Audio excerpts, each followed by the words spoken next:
Hello guys, നിങ്ങൾ വിക്കി എക്സ്പ്ലനേഷനാണ് കണ്ടുകൊണ്ടിരിക്കുന്നത്. നമ്മളിപ്പോൾ കണ്ടുകൊണ്ടിരിക്കുന്നത് ഫാമിലി ബൈ ടു എന്ന ഡ്രാമയാണ്. അതിൻ്റെ 8ാമത്തെ എപ്പിസോഡിലേക്ക് ഏവർക്കും സ്വാഗതം.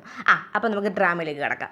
ജുവാനും സൻഹയും കൂടെ കണ്ണും തമ്മിൽ നോക്കി കിടന്നു കഴിഞ്ഞിട്ട് അവിടെ നിന്ന് പൊങ്ങി എണ്ണീറ്റ് തിരിച്ച് വീട്ടിലോട്ട് നടന്നു വയ്ക്കുന്ന വഴി അവരോടൊന്ന് സംസാരിച്ച് വരുമ്പോൾ അവർ വരുന്ന വഴി തന്നെ അവിടെ ആയിട്ട് ജുവാനാണെങ്കിൽ പെട്ടെന്ന് ഹേജുവിനെ അവിടെ കണ്ട് പേടിച്ച്. അവനാണ് അവിടെ ഉള്ള സങ്കടത്തിലെല്ലാം ഇങ്ങനെ ഇരിക്കുക. നമ്മൾ കഴിഞ്ഞ എപ്പിസോഡിൽ കണ്ടായിരുന്നല്ലോ, അവൻ്റെ അമ്മ വന്ന ജുവാൻ്റെ അപ്പായെയും കണ്ടു, അവൻ്റെ ആൻറ്റിയും കണ്ടു, എന്നാൽ അവനെ മാത്രം കണ്ടില്ല. അതിൻ്റെ ഒരു സങ്കടത്തിൽ അവൻ വീട്ടിൽ പോലും പോകാതെ ഇങ്ങനെ സങ്കടപ്പെട്ടിരിക്കുമായിരുന്നു.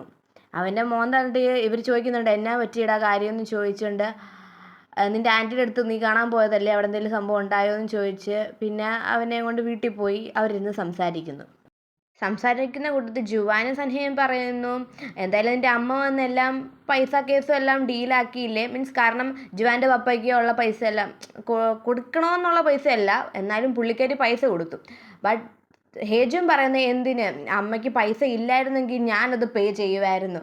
പക്ഷേ അമ്മയ്ക്ക് പൈസ ഇല്ലാത്തതുകൊണ്ടല്ല അമ്മ എന്നെ കാണാൻ വരാഞ്ഞതോ ഒന്നും. അമ്മയ്ക്ക് പൈസയുണ്ട്, പക്ഷെ എന്നെ കാണാൻ വരുന്നില്ല. അമ്മ എന്നെ അവോയ്ഡ് ചെയ്യുക, അങ്ങനെയൊക്കെ അവൻ പറയുന്നു. എന്തായാലും അങ്ങനെ ഓരോന്ന് പറഞ്ഞ് 3 വീട്ടിലോട്ട് കയറി പോകുന്നു. ഹേജുനാണെങ്കിൽ തിരിച്ചിറങ്ങി ചെന്നപ്പോൾ ജുവാൻ്റെ പപ്പ ഇരുന്ന് തുണി കഴുകുന്ന കണ്ടിട്ട് സഹായിക്കാൻ ചെന്ന് പപ്പയോട് അവൻ പറയുന്നുണ്ട്, ഇങ്ങനെ ആൻറ്റിയെ കണ്ട കാര്യവും ആൻറ്റി അമ്മ വന്ന് നിങ്ങളൊക്കെ കണ്ട കാര്യവും പൈസ തന്ന കാര്യവും ഒക്കെ ജുവാൻ്റെ പപ്പയോട് പറയുന്നു.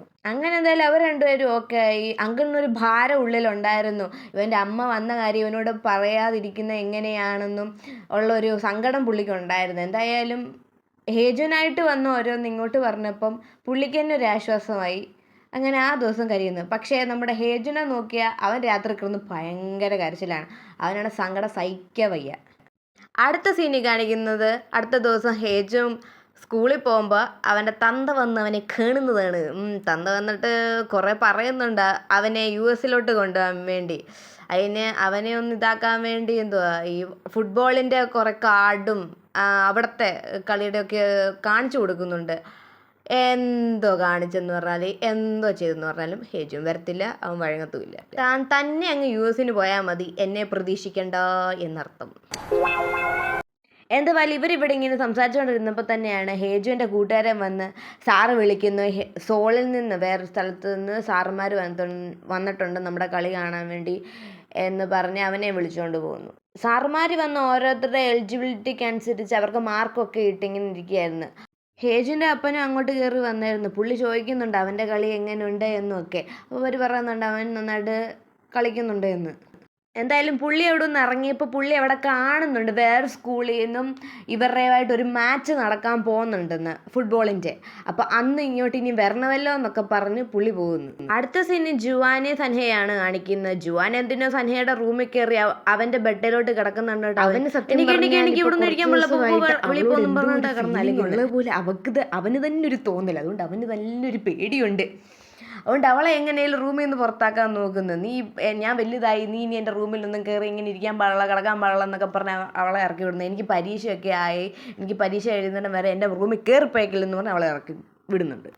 അവളെ അങ്ങനെ വെളിയിൽ ഇറക്കി വിട്ടുകൊണ്ട് അവളവിടെ ഇരുന്ന് തുണി അലക്കുന്ന കണ്ടോണ്ട്, വാഷിംഗ് മെഷീനകത്തോട്ട് തുണി ഇടുന്ന കണ്ടോണ്ട് ഹേജും വന്നിട്ട്, നീ എന്നെ ഇങ്ങനെ ഇരിക്കുന്നേ, അല്ല സൻഹേ ശരിക്കും വലിയ ചേട്ടനായോ എന്നൊക്കെ അവൾ അമ്മനോട് ചോദിക്കുന്നത്. അത് പരീക്ഷയുടെ ടെൻഷൻ കാണണമായിരിക്കും, നിന്നോട് വല്ലതും ദേഷ്യപ്പെടുകയെല്ലാം ചെയ്തതെന്ന് അവനും പറയും. അങ്ങനെ അടുത്ത ദിവസം അവൾ ക്ലാസ്സിൽ പോകുമ്പോൾ വേറൊരു കൊച്ചിരുന്നുകൊണ്ട് അവളുടെ കാമുകന് കൊടുക്കാൻ വേണ്ടി ഈ പറഞ്ഞ ഹേജുനും സൻഹയും ഒരു പരീക്ഷ എഴുതാൻ പോകുന്നുണ്ട്. അതേ പരീക്ഷ അവളുടെ കാമുകനും എഴുതാൻ പോകുന്നുണ്ട്. അപ്പോൾ അത് എഴുതുന്നതിന് മുമ്പ് അവനൊരു മോട്ടിവേഷൻ എന്നുള്ള രീതിയിൽ ഒരു കാർഡൊക്കെ എഴുതുന്നുണ്ട്. അത് കണ്ടുകൊണ്ട് അവൾക്കും തോന്നുന്നു ഹേജുനും സൻഹയ്ക്കും കൂടെ എഴുതിയാലോ എന്ന് ഓർത്തിട്ട് ഡാലിനെ വിളിച്ചുകൊണ്ട് അവർ രണ്ടുപേർക്കും കൂടെ എഴുതുന്നു. എന്തായാലും എക്സാമിൻ്റെ ദിവസമായപ്പോൾ അവന്മാരെക്കാട്ടി ടെൻഷൻ സത്യം പറഞ്ഞാൽ ജുവാനാണ്. അവളാണ് ഓടി കിടന്ന് ഇവന്മാർക്ക് കൊടുക്കാനുള്ള സാധനം എല്ലാം എടുത്തുകൊണ്ടിരിക്കുന്നത്. ഇവന്മാർ തന്നെയുണ്ട്, ഞങ്ങളല്ലേ ശരിക്കും എഴുതാൻ പോകുന്നത്, ഇവക്കാണല്ലോ ടെൻഷൻ എന്നുള്ള രീതിയിൽ. എന്തായാലും നല്ലൊരു ഓൾ ദ ബെസ്റ്റ് ഒക്കെ കൊടുത്ത് രണ്ടുപേരെയും അച്ഛന്മാർ രണ്ടും കൂടെ വിടുന്നുണ്ട്.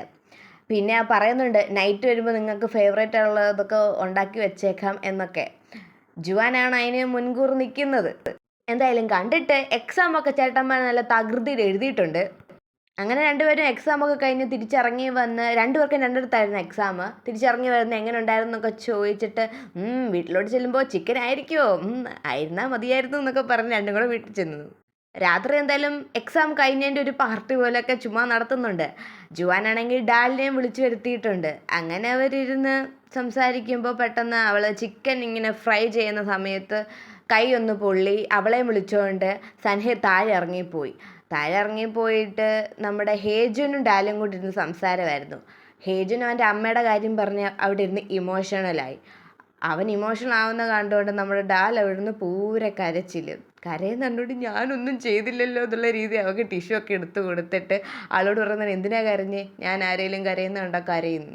അതിന് ഞാൻ കരഞ്ഞില്ലല്ലോ, പക്ഷെ നിൻ്റെ മോന്ത കണ്ടാൽ നീ കരയും, ഇപ്പം കരയും എന്നുള്ള രീതിയിലായിരുന്നല്ലോ, അതുകൊണ്ടാണ് ഞാൻ കരഞ്ഞെന്നൊക്കെ പറയുന്നു.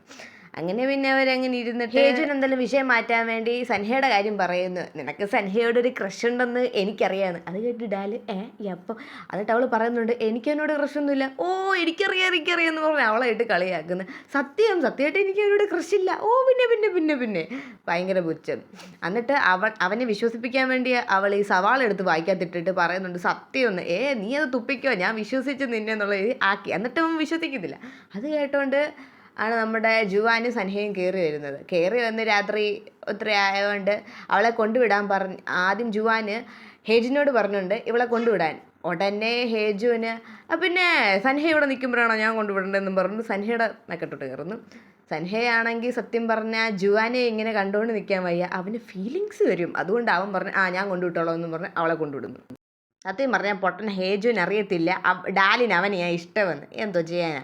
എന്തായാലും ഡാലിനെ കൊണ്ടുവിടാൻ പോകുന്ന വഴിക്ക് ഡാല് സൻഹയോട് പറയുന്നുണ്ട് എനിക്ക് നിങ്ങളെ ഇഷ്ടമല്ല എന്ന്. അപ്പം അവൻ പറയുന്നു അതെനിക്കറിയാം, നിനക്ക് ഹേജുവിനെ ഇഷ്ടമെന്ന്. അറിയായിരുന്നു. അങ്ങനെ എന്തായാലും അവരങ്ങനെ സംസാരിച്ച് അവളെ പറഞ്ഞപ്പോഴത്തേക്ക് അങ്ങനെ അവൻ തിരിച്ചു നിൽക്കുമ്പോഴാണ് അവൻ അവൻ്റെ അമ്മയുടെ ഫോൺ വരുന്നത്. അവനെടുത്ത് അമ്മയാണ് സംസാരിക്കുന്നത്. എന്നിട്ട് അവൻ പറയുന്നുണ്ട് എന്നെ വിളിക്കാൻ വേണ്ടി ദേവി ചെയ്ത് അവളുടെ കയ്യിലോട്ട് ഫോൺ കൊടുക്കേണ്ട ആവശ്യമൊന്നും ഇല്ല എന്നവൻ പറയുമ്പോൾ അല്ലേ നീ എടുക്കത്തില്ലല്ലോ എന്നുള്ള രീതി പുള്ളിക്കാരി. എന്നിട്ട് പുള്ളിക്കാരി അവൻ്റെ എക്സാമിൻ എങ്ങനെ ഉണ്ടായിരുന്നു ചോദിക്കുന്നു. അതിനവൻ ഉത്തരം കൊടുക്കുന്നില്ല. പിന്നെ എക്സാം കഴിഞ്ഞിട്ട് എങ്ങോട്ടാണ്, നിൻ്റെ എക്സാം കഴിയുന്നിടം വരെ എന്നാണ് നിൻ്റെ അപ്പം പറഞ്ഞത്.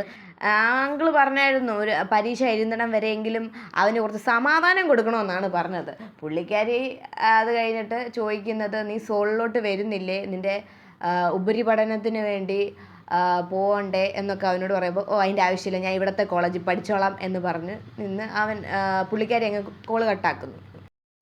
അടുത്ത സീനിൽ സൻഹ അവൻ്റെ സ്കൂളിൽ പോകുമ്പോൾ അവൻ്റെ സാർ അവനോട് ഹയർ സ്റ്റഡീസിൻ്റെ കാര്യങ്ങൾ അവനോട് പറയുവാണ്. നിന്നെപ്പോലുള്ള ചെറുക്കനൊന്നും ഇവിടെ പഠിച്ചിട്ട് കാര്യമില്ല, നിനക്കൊക്കെ കൂടുതൽ പഠിത്തം വേണം, അതുകൊണ്ട് നീ വെളിരാജ്യത്തേക്ക് വല്ലതും പോകുന്നതാണ് നിനക്ക് നല്ലത്, സോളിലോട്ടൊക്കെ അതാ നിനക്ക് നല്ലത് എന്നൊക്കെ പറയുന്നു. അവൻ പക്ഷെ ഇവിടെ തന്നെ പഠിച്ചോളാന്ന് പറയുന്നത്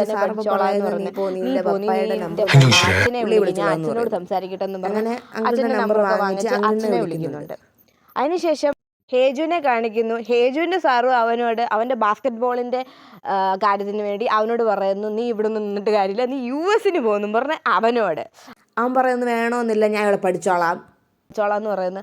അപ്പോൾ സാറ് എടാ നിൻ്റെ ആഗ്രഹം എന്താ, നല്ലൊരു ചാമ്പ്യൻ ആവണമെന്നാണല്ലോ, അപ്പോൾ പിന്നെ നീ US പോ എന്ന് പറയുന്നു. കാരണം US ഒക്കെ ആകുമ്പോൾ കുറച്ചുകൂടെ നന്നായിട്ട് അവിടെ ട്രെയിനിങ് കിട്ടും. അതിനാണ് ഈ സാറുമാരൊക്കെ ഇങ്ങനെ പറയുന്നത്, അല്ലാതെ അവൻ്റെ അച്ഛൻ ചെന്ന് പറഞ്ഞിട്ടൊന്നുമല്ല. എന്തായാലും അടുത്ത സീനിൽ ഞാൻ പറഞ്ഞില്ലായിരുന്നോ നേരത്തെ ഇവരുടെ സ്കൂളിലും വേറെ സ്കൂളുമായിട്ടൊരു മാച്ച് നടക്കുന്നുണ്ട് ബാസ്കറ്റ് ബോളിന്. അപ്പോൾ നമ്മുടെ ഹേജിൻ്റെ സ്കൂളിലുള്ള പിള്ളേരെല്ലാം അവൻ്റെ കളി കാണാൻ, അവരുടെ കൂടെയുള്ള കളി കാണാനെല്ലാം വേണ്ടി അങ്ങോട്ട് പോകുന്നുണ്ട്. മാച്ച് കാണാൻ ഹേജിൻ്റെ അപ്പനും വരുന്നുണ്ട്. ആ അപ്പം വരുന്ന കാര്യം സൻഹയും കാണുന്നുണ്ട്. പുള്ളി ഇങ്ങനെ കയറി വരുന്നത്. മാച്ചിൻ്റെ സ്ഥലത്തെത്തിയപ്പോൾ ജുവാൻ നോക്കുമ്പോൾ സീറ്റൊന്നും കാണുന്നില്ല. പിന്നെ അവളെ ക്രഷ് അടിച്ച് നടന്ന ചെറുക്കൻ്റെ അവിടുത്തെ ഒരു സീറ്റ് കണ്ടുകൊണ്ട് പിന്നെ അവൾ അവിടെ അങ്ങ് പോയിരുന്നപ്പോൾ ചെറുക്കന് സൂക്കേട്.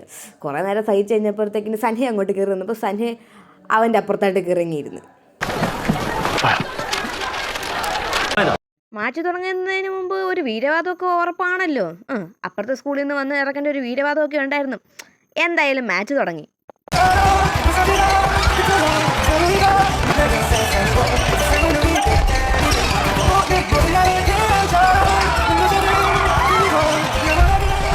Eres un modelo.